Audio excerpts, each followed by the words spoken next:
নমস্কার সবাইকে, competitive world চ্যানেলে সবাইকে স্বাগত। আগের দিন পর্যন্ত আমরা জেনেছিলাম যে আমাদের কন্টিনেন্টাল বেসিন কীভাবে তৈরি হয়েছে। বেসিন বলা ভুল, মানে আমাদের কন্টিনেন্টাল যে ক্রাস্ট সেগুলো কীভাবে তৈরি হয়েছে।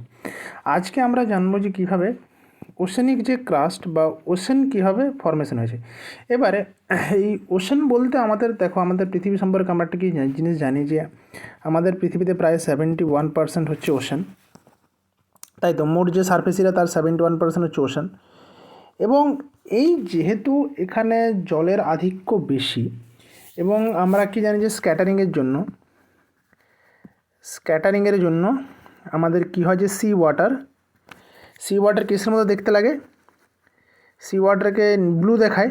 তাহলে সেই জন্যই যখন আমরা দেখতে পাই, যখন আমরা মহাকাশ থেকে দেখি, তখন সমগ্র পৃথিবীটাকে যেন ব্লু একটা নীল গ্রহ বলে মনে হয়। এই জন্য আমরা আর্থকে কী বলি, ব্লু প্ল্যানেট, রাইট। তাহলে আর্থ হচ্ছে ব্লু প্ল্যানেট, তার মেন কারণই হচ্ছে কি না 71% এই জলের আধিক্যের জন্য। তাহলে আমাদের মনে স্বাভাবিকভাবে প্রশ্ন আসে যে তাহলে এই ওশেন, এই যে জলটা, এতটা পরিমাণ জল এলো কোথা থেকে, এবং ওশেন বেসিন এরকম দেখতে কেন, ঠিক।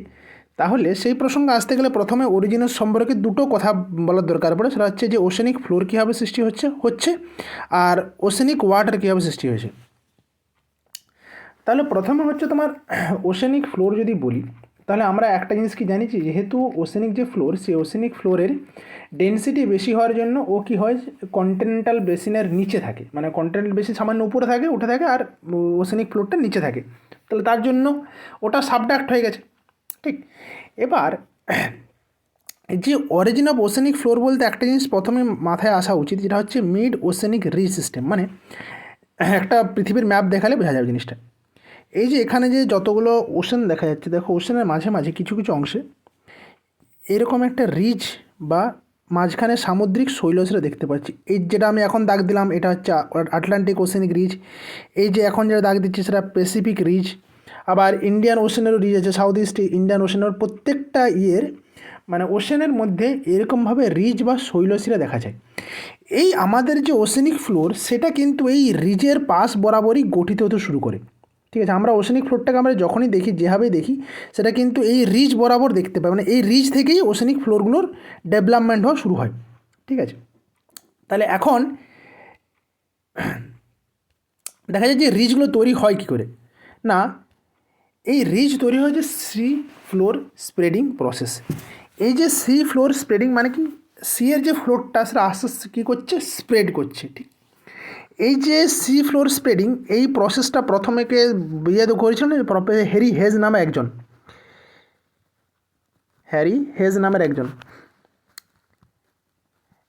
নামের একজন তোমার হচ্ছে, যিনি প্রথম কী করলেন, এই যে সি ফ্লোর স্প্রেডিংয়ের হাইপোথিসিসটা প্রথম উনি দিলেন।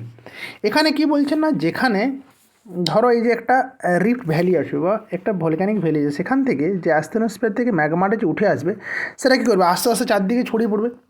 এবার এই যে প্লেটগুলো যত দূরে সরতে থাকবে, তত কী হবে, এইখান থেকে ম্যাগমা আরও বেরোতে থাকবে। তাহলে যত দেখো এই জায়গাটাতে ম্যাগমা তো জমা হলো, আবার কিছুদিন পরে বা কিছু বছর পরে বা কয়েক লক্ষ বছর পরে প্লেটটা আরও একটু সরে গেল, তখন কি হচ্ছে, আরও ভিতর থেকে ম্যাগমা বেরোবে, তখন আবার এই ম্যাগমা এর উপরে চাপলো। এইভাবে ম্যাগমা জমা হতে বা ম্যাগমা এর উপরে ছড়িয়ে পড়তে কী হয় যে নতুন একটা ওশেনিক ফ্লোর সৃষ্টি হয়। আস্তে আস্তে প্লেটগুলোও সরছে, আর এখান থেকে ম্যাগমা বা লাভা বেরোতে সেগুলো জমাট বেঁধে বর্তমানে যে ওশেনিক ফ্লোর, সেই ওশেনিক ফ্লোরটা সৃষ্টি করছে। তাহলে এইটা হচ্ছে সি ফ্লোর স্প্রেডিং প্রসেস, ওকে। এবার এই যে সি ফ্লোর স্প্রেডিং এর রেট কিন্তু খুবই স্লো, কীরকম, 1 সেমি থেকে 8 সেমি পর্যন্ত হয়, যে প্রত্যেক বছর 1 সেমি থেকে 8 সেমি পর্যন্ত, মানে এই যে যেখানে ভলক্যানিক আছে, মানে যেখানে রিজটা আছে, সেই রিজটা বরাবর 1 সেমি থেকে 8 সেমি পার বছরে কিন্তু আস্তে আস্তে মুভ করছে, ঠিক আছে। এর মধ্যে যদি যেটা দেখালাম, ইস্ট প্যাসিফিক রিজ এর রেটটা সবচেয়ে বেশি, আর মিড আটলান্টিক ওশেনিক রিজের পেসটা সবচেয়ে স্লো, মানে ধীরে ধীরে প্লেটগুলো সরছে। আর এখানে তোমার ইস্ট প্যাসিফিক রিজের ইয়েটা সবচেয়ে স্লো। এই স্লো কেন বললাম, এটা সবচেয়ে ফাস্ট, মানে প্যাসিফিক ওশেন যে রিজটা আছে, মানে এই যে এই রিজটা, এই যে ইস্ট প্যাসিফিক, এই রিজটার এই দুদিকে যে সরে যাওয়ার প্রবাবিলিটি, মানে সরিষের যে ক্ষমতা সেটা কিন্তু সবচেয়ে ফাস্ট, আর মিড আটলান্টিক ওশেনিক রিজের কিন্তু সবচেয়ে কম। এবার আসি যে তোমার ধরো এক জায়গাতে তৈরি হচ্ছে, ওটা গেলেও তৈরি হচ্ছে, তাহলে ওশেনিক ক্রাস্ট যে সবসময় কি তৈরি হয় না, আবার ওশেনিক ক্রাস্ট কিন্তু ডিস্ট্রাকশনও হয়। কীরকম, এই যে দেখো এখানে যখন এটা ধরো মিড আটলান্ট, এটা হচ্ছে ওশেনিক রিজ, এটা হচ্ছে এই বরাবর রিজটা আছে। এবার এটা তো কোনো না কোনো একটা প্লেটের অংশ। এবার এই প্লেটটা নিশ্চয়ই কোথাও না কোথাও কন্টিনেন্টাল ক্রাস্টে গিয়ে পরে, মানে কন্টিনেন্টাল ক্রাস্টের কাছে এসে ধাক্কা খাচ্ছে। এটা যদি এদিকে সরে এখানে যদি ডাইভার্জেন্ট হয়, তাহলে নিশ্চয়ই এখানে কোথাও না কোথাও গিয়ে পরে কনভার্জেন্ট হচ্ছে।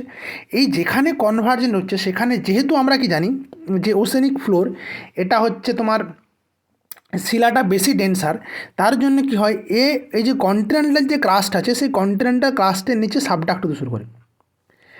তার মানে কি ওশেনিক ফ্লোরটা ধীরে ধীরে সাবডাক্ট হচ্ছে। আর আগের দিন আমরা পড়েছিলাম যে যত বেশি সাবডাকশন হবে তত কী হয়, যে এই বেনহফ রিজিয়ন অনুযায়ী এই আস্তে আস্তে ডিস্ট্রয় হতে শুরু করে, এই মেন্টাল অ্যাস্থেনোস্ফিয়ারের সঙ্গে ম্যাগমার সঙ্গে গলে মিশে যায়।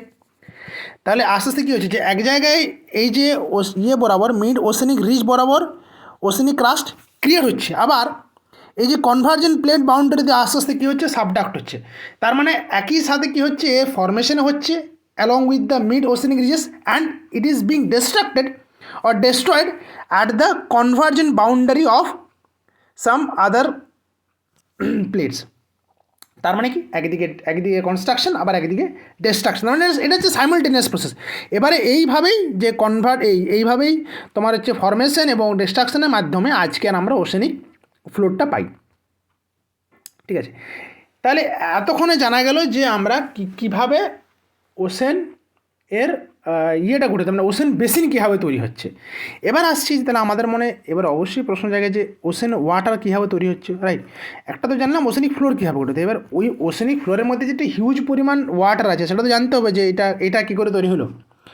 এটা তৈরি হচ্ছে যে তিনটে হাইপোথিসিস আছে এর তৈরি হওয়ার পেছনে। প্রথম হচ্ছে কি যে ইনসাইড দ্য আর্থ রক্স, আরটা হচ্ছে মিটিওরাইট, আরটা হচ্ছে কমেট।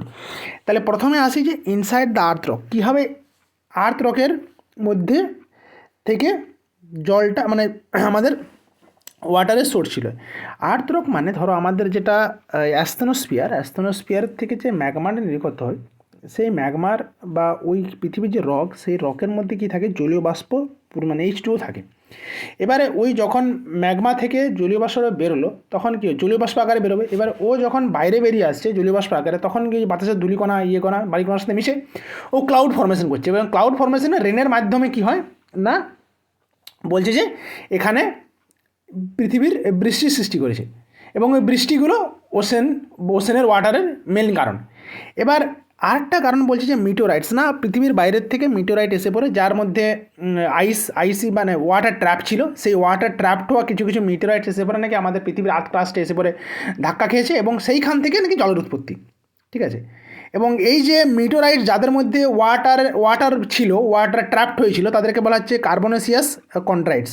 মানে এদেরকে আলাদা নাম দেওয়া হয়েছে, যে সমস্ত মিটোরাইটসের মধ্যে জল ট্র্যাপড অবস্থা ছিল তাকে বলা হচ্ছে কার্বনেসিয়াস কন্ট্রাইটস। আর একটা কারণ হচ্ছে যে কমেটস, যে পৃথিবীর বিভিন্ন যে কমেটসগুলো আছে সেই মানে আমাদের সৌরজগতের আশেপাশে যে বিভিন্ন কমেটসপত্র ঘুরে বেড়ায়, তাদের মধ্যে যে সমস্ত কমেটস যাদের মধ্যে আইস ছিল সেই সমস্ত কিছু কমেট হিসেবে পৃথিবীর ধাক্কা খেয়েছে। এবারে ধাক্কা খাওয়ার ফলে কী হচ্ছে ওই কমেটসগুলো ভেঙে গেছে, আর ওইখান থেকে নাকি বর্তমানে পৃথিবীর যে ওশেন তার উৎপত্তি হয়েছে। কিন্তু একটা জিনিস ভেবে দেখো, যদি এই যে কমেটস বা মিটোরাইটস এরা যদি আমাদের ওশেনিক ওয়াটারের মেন সোর্স হতো, তাহলে একটা প্রবলেম ছিল, সেটা হচ্ছে জেনন। আমাদের অ্যাটমসফিয়ারে প্রচুর পরিমাণে জেনন গ্যাসের মানে আধিক্য দেখা যেত, কিন্তু বাস্তবে এত পরিমাণে জেনন গ্যাস আমাদের অ্যাটমসফিয়ার পাওয়া যায় না। তাহলে যার জন্য কী বলা হচ্ছে না, হয়তো কিছু পরিমাণ ওয়াটার যেটা নাকি কমেটস বা মিটোরাইটস থেকে তৈরি হলেও বেসিক্যালি আমাদের যে পৃথিবীর যে ওয়াটার সেটা কিন্তু এই তিনটার কম্বিনেশনের মাধ্যমে সৃষ্টি হয়েছে। মানে আর্থের যে ভিতরে ম্যাগমার মধ্যে বা আর্থের বিভিন্ন শিলার মধ্যে যে ট্র্যাপড H2O ছিল সেটা নির্গত হয়ে সেটা বৃষ্টির আকারে পড়ে এটা একটা ওশেনের সৃষ্টির কারণ হতে পারে। আর মিটোরাইটসটাও ছিল এবং কমেটসও ছিল। তাহলে এই দুটো কেন সম্পূর্ণভাবে নয়, কারণটা আরেকবার বলে ফেলি যে মিটোরাইটস এবং কমেটের মধ্যে এদের মধ্যে জেনন গ্যাসের আধিক্য কিন্তু খুব বেশি। আর এই জেনন গ্যাসের আধিক্য যদি আমাদের এই আর্থের ওশেন এটা যদি সম্পূর্ণভাবে এই এই কমেট বা মিটিওর তৈরি হতো তাহলে কিন্তু আমাদের অ্যাটমসফিয়ারে জেনন গ্যাস প্রচণ্ড পরিমাণে বেড়ে যেত, কিন্তু বাস্তবে সেটা দেখা যায় না। তার জন্য বলা হচ্ছে যে না, এটা হয়তো এটা অংশগ্রহণ করেছে, মানে এই দুটো দু নম্বর পয়েন্ট এবং 3 নম্বর পয়েন্ট, এরা হয়তো ওশেন তৈরির পেছনে কিছু না কিছু কারণ, কিন্তু এটা মেন কারণ নয়। তাহলে এবার 3টা কারণকে একসাথে মিলে পড়ে আমাদের বিজ্ঞানীরা অনেকে বলছেন না, এই 3টা কারণ একসাথে মিলে পড়ে আমাদের ওশেনিক ওয়াটার সৃষ্টি হয়েছে। ঠিক আছে, তাহলে আমরা কি দেখলাম যে আমাদের ওশেনিক বেসিন এবং কন্টিনেন্টাল বেসিন সম্পর্কে আমরা জেনে ফেললাম। তাহলে পৃথিবীর যে প্রধান যে দুটো ফিচার্স কন্টিনেন্ট এবং ওশেন সম্পর্কে আমাদের জানা হয়ে গেল। ঠিক আছে, তাহলে পরিশেষে আমরা কি বোঝা গেল কি না, আমাদের যেই যে প্রথমে তৈরি হয়েছে ওশেনিক ফ্লোর, ঠিক তো, তাহলে প্রথমে তৈরি হয়েছে ওশেনিক ফ্লোর। এই ওশেনিক ফ্লোর তৈরি হওয়ার পরে কি এসছে, ওশেনিক ওয়াটার এসছে, ওশেনিক ওয়াটার এসছে। তাহলে এইভাবে আমাদের বর্তমানের যে আর্থের যে গঠন, আর্থের এতটা পরিমাণ ওয়াটার এবং এইভাবে যে ল্যান্ডমাসগুলো গঠিত হয়েছে, এইভাবেই কিন্তু গঠিত হয়েছে।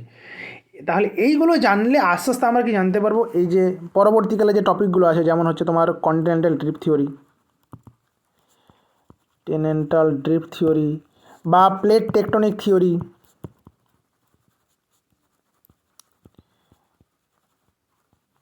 এগুলো সম্পর্কে আরও মানে প্রাথমিক ধারণা নেওয়ার জন্য কিন্তু আমাদের ফরমেশন অফ কন্টিনেন্ট এবং ফরমেশন অফ ওশেন্স জানা অত্যন্ত প্রয়োজন।